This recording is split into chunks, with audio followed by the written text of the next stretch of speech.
Euzubillahimineşşeytanirracim. Bismillahirrahmanirrahim. Bir gün müminlerin emiri Ali Aleyhisselam'ın yanına bir şahs gelip ona sual edip ondan cevap alıp huzur tapmak isteyir, rahatlanmak isteyir.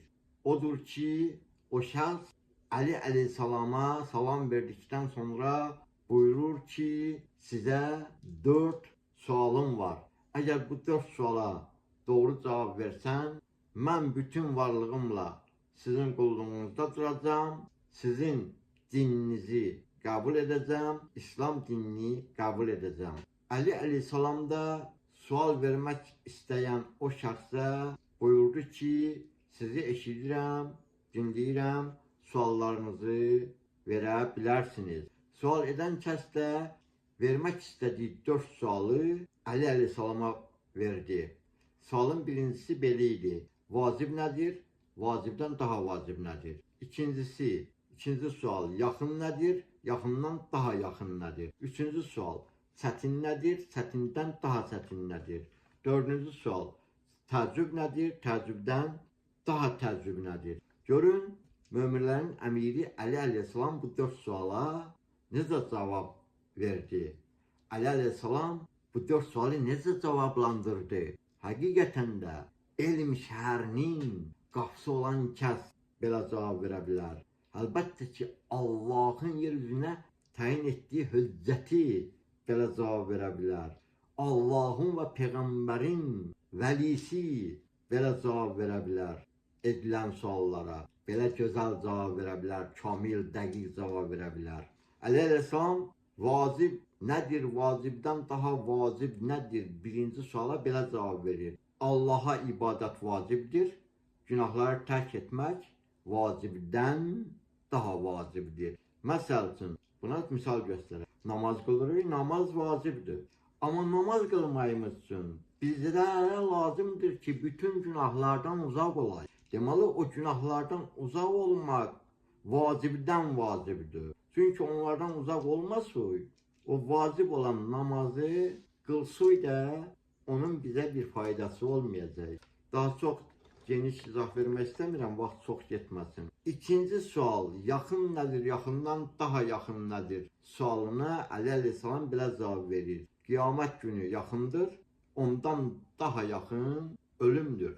Quran-ı Kərimdən də bilirik, bizlərə buyurulub, səhih hədislərimizdə də bizlərə buyurulub ki, qiyamət günü haqqında, qiyamət günü olacaq, qiyamət günü yaxındır. Ali Aleyhisselam da buyurur ki, verilən sualda cavab olaraq qiyamət günü yaxındır. Ondan daha yaxın ölümdür. Çünki insanlar bütünlüklə axırıncı kəsə qədər öldükdən sonra qiyamət günü baş verəcək.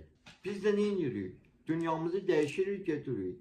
Axırıncı insanla dünyasını dəyişdikdən sonra qiyamət günü baş verəcək.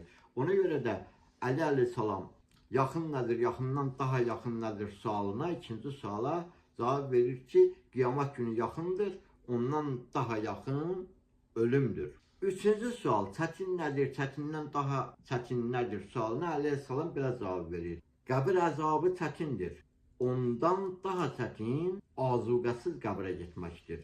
Yenə də istər Quran-ı Kərimdən, istər səhih hədislərimizdən qəbir əzabı haqqında bizlərə buyurulub, çatdırılıb.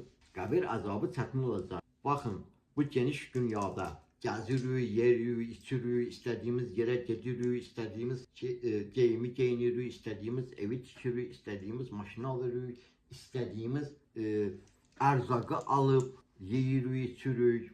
Nə istəyiriksə onu edirik. Amma dünyamızı dəyişəndən sonra bizi aparıb atırlar bir dar, qaranlıq, soyuq qəbrə, məzara, üstümüzü örtürlər torpaqla, qalırıq orada. Nə bizi eşidən olur, nə bizə cavab verən olur.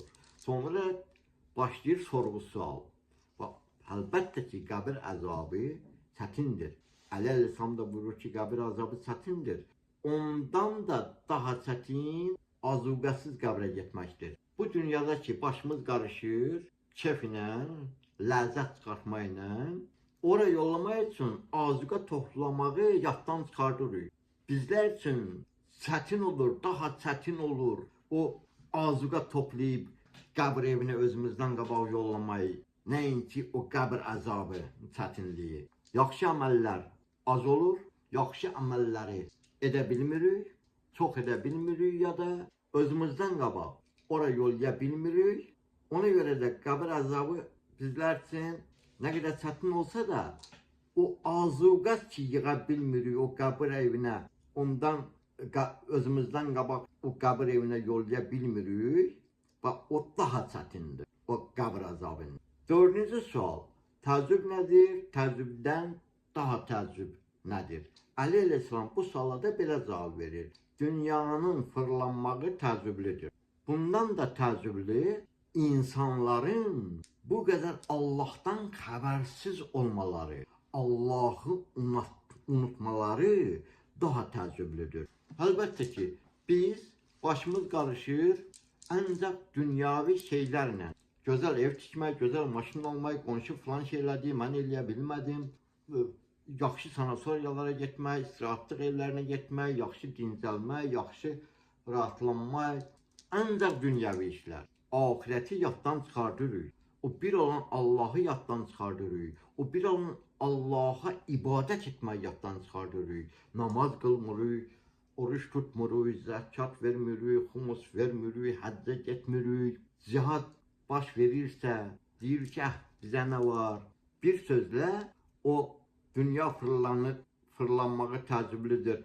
Amma bundan da təəccüblü, daha təəccüblü insanların bu qədər Allahdan xəbərsiz olmaları, Allahı unutmalarıdır. Bu daha təəccüblüdür.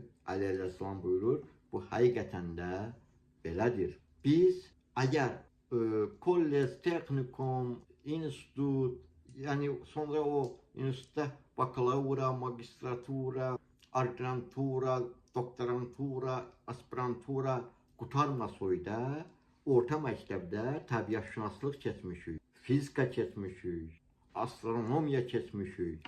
Bilirik ki, materiya nədir? Dünya nə üçün fırlanır? Bəli, fırlanır, təəccüblüdür. Amma bundan da təəccüblüdür. Əli əleyhissalam buyurur ki, insanların Allahdan xəbərsiz olmaları, Allahı unutmalarıdır. Bu daha təəccüblüdür. Kimləri səvabşi ateistdir, kimimiz adımızı qoymuşuq müsəlman, nə namazımız var, nə orucumuz var, nə xumusumuz var, nə kasıb-küsbə al tutmayımız var. Ən də dünyavi işlərlə başımız qarışır, amma müsəlmanıq. Belə olan halda nə olur? Allahın buyurduqlarını deməli yerinə yetirmirik. Allahın buyruqlarını yerinə yetirməmək nə deməkdir? Yəni Allahı unutmaq. Bu daha təəccüblüdür o dünyanın fırlanmağından. Bunu eşidən, bu cavabları eşidən o qeyri-müsəlman, bu 4 sualı verən kəs Əli əleyhissalamın bu cavabından çox heyrətləndi, çox razı qaldı, İslam dinini qəbul etdi və rahatlandı, rahatlıq tapdı. Allah Taala'nın həmd eləyir İzzət Cəlalına, həm bu dünyada, həm axirətdə bizləri Əhl-i Beytin şəfaətindən əskik etməsin inşallah. Ey şiələr, sevinin ki, bizlərin Əli əleyhissalamımız vardır. Allah hamımızdan razı olsun. Allah etdiyiniz ibadətləri qəbul etsin inşallah. Assalamu aleykum və rəhmətullahi və bərəkatuhu.